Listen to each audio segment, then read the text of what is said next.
Prime Minister Sanae Takaichi's declaration that a Taiwan contingency is a Japan contingency has enraged the Chinese Communist Party, sparking severe retaliation. Recently, pop star Ayumi Hamasaki's Shanghai concert was abruptly cancelled. Consequently, she performed the entire show facing a completely empty audience.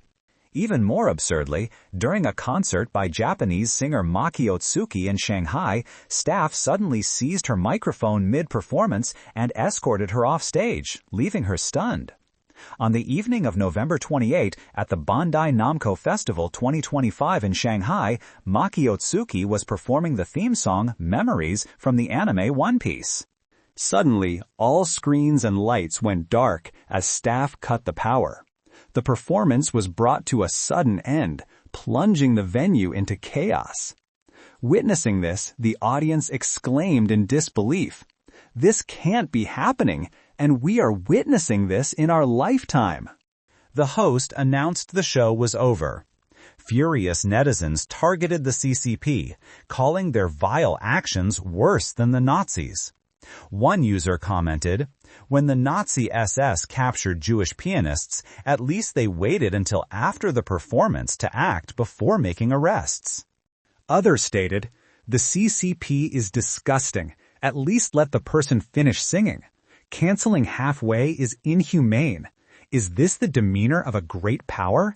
A country challenging the global order can't even tolerate a simple artist's performance? How shameless." Honestly, I like seeing this. It highlights the CCP's barbaric nature, warning the world to stay away. This wasn't isolated. Ayumi Hamasaki arrived in Shanghai on the 27th to prepare for her November 29th concert at the Shanghai Sports Center, with over 10,000 tickets sold. Due to deteriorating Sino-Japanese relations, she was shocked to learn on the 28th that the concert was canceled. Hamasaki apologized, explaining that 200 staff members had spent 5 days setting up, and expressed deep regret to the 14,000 fans who planned to attend. Despite the cancellation, Hamasaki decided to sing alone to the empty audience. She recorded the performance to release later for fans. She shared a photo of herself in a glamorous outfit, singing earnestly on the empty stage to give fans closure. Her fans sympathized, saying, "I want to cry." She did it for closure. Some Chinese netizens praised her professionalism and contract spirit, while others criticized the government. This exposes the CCP's attitude towards culture and freedom to the international community. Barbaric Shanghai. I thought people there were sophisticated, but it's no longer an international city. Known as the Empress of Pop, Hamasaki is a fashion and music icon for Japanese youth, remaining one of Japan's most influential artists with few rivals. She is huge in China. Before the cancellation, responding to the Hong Kong fire, Hamasaki prayed for victims on Instagram and urged fans not to wear red. She even cut red costumes and flame effects, asking fans to wear black to mourn. On November 29th, fans unable to enter didn't leave, but gathered at a Hamasaki-themed cafe. Since it wasn't a force majeure cancellation, this gathering showed solidarity for Hamasaki, who had sung alone on that empty stage for her supporters. As tensions rose, many Japanese artists saw performances canceled. Unreleased films were pulled too. On November 17th, boy band JO1 canceled their Guangzhou fan meeting. On November 20th, actor Yuki Furukawa announced his Shanghai meeting was off due to unavoidable reasons, apologizing to fans. Jazz musician Yoshio Suzuki and singer Akiko Yoshida also faced cancellations. Taiwan's NextApple.com reports this boycott caused massive damage to Chinese organizers. Refunds plus sunk costs for venues, flights, hotels, and stage construction mean total financial loss if income doesn't offset these expenses. The report revealed that organizers pay 30% of the fee upon confirmation, 40% at contract signing, and the balance 2 weeks before departure. The timing varies slightly by artist, but significant payments are made well in advance. By the time the artist arrives, most fees are paid. The sudden ban leaves Chinese organizers with huge losses. One netizen compared the CCP to a man who gets beaten outside, then comes home to abuse his family, never earning the world's respect. This forced approach shows China's disregard for art, hurting artists and fans alike. Japanese netizens strongly condemned this on social media, believing the government must stand firm and not succumb to such bullying behavior. They support Prime Minister Takaichi's refusal to retract her statement. On November 7th, she stated, "A Taiwan contingency is a Japan contingency," provoking a backlash. China protested and dispatched Coast Guard fleets to the Senkaku Islands, even sanctioning Japanese seafood imports. Despite warnings, many Chinese tourists still visit Japan, saying politics doesn't affect travel. On November 19th, Civil Aviation Resources reported that nearly 500,000 tickets to Japan were canceled, about 30% of total bookings, within just a few days of the ministry's warning. Netizens immediately questioned these figures. The top comment asked, "With less than 1,300 weekly flights carrying 150 people each, how could 500,000 tickets be canceled?"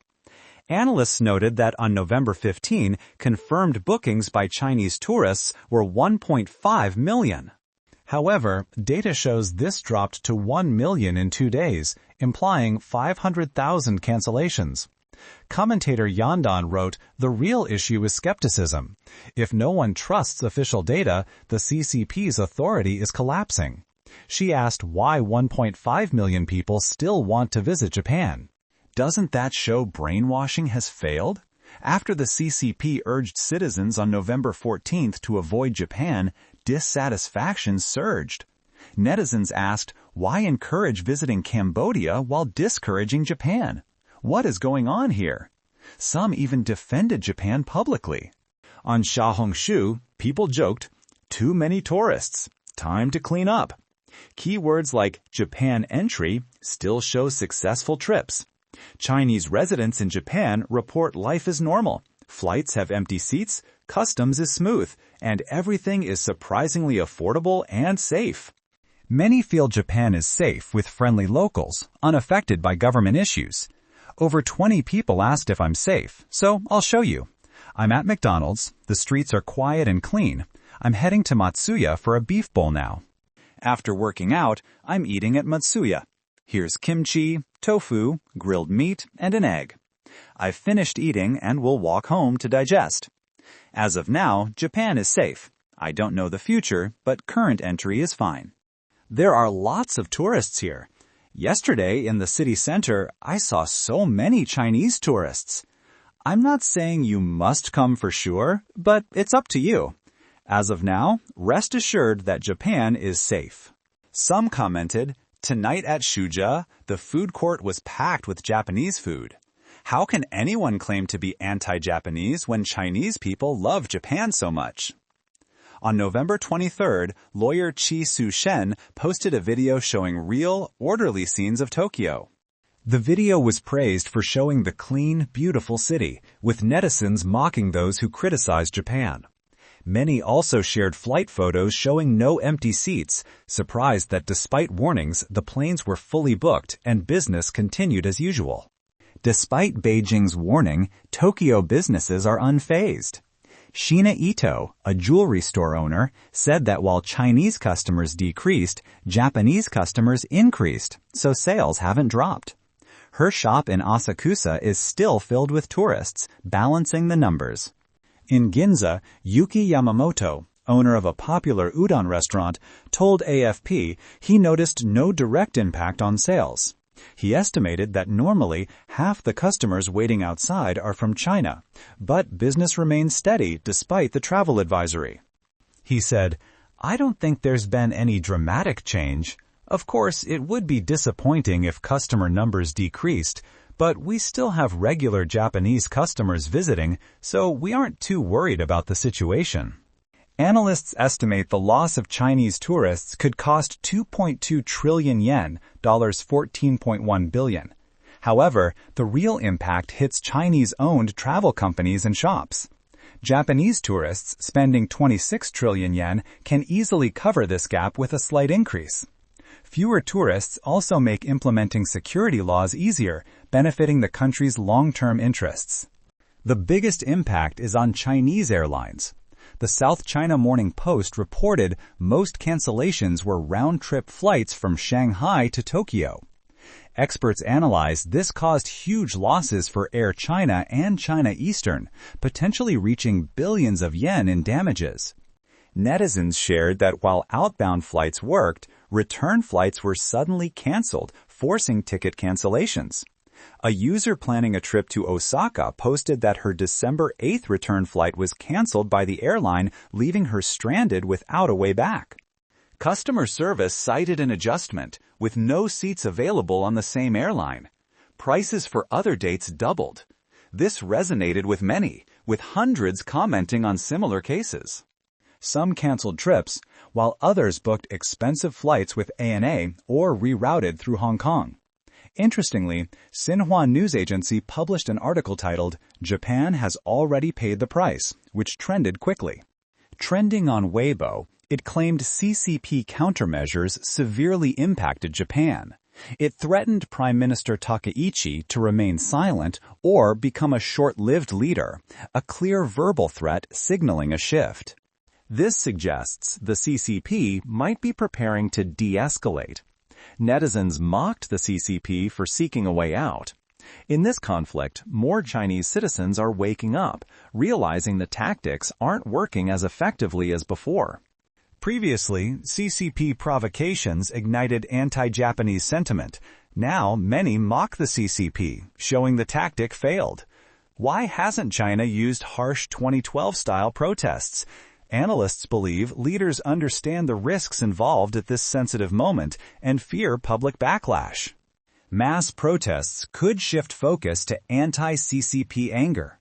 Thus, the government limits rage to verbal protests and military drills, avoiding large-scale street mobilization. This cautious approach is key to Beijing's restrained response to avoid trouble. Akio Yaita stated, "This is about showing strength to the Chinese people while testing Japan. It's like testing a soft persimmon," he said. China squeezes the new prime minister to see if they are soft or tough. If they find the persimmon is too hard, they'll decide not to proceed. This is just a routine move to test the waters.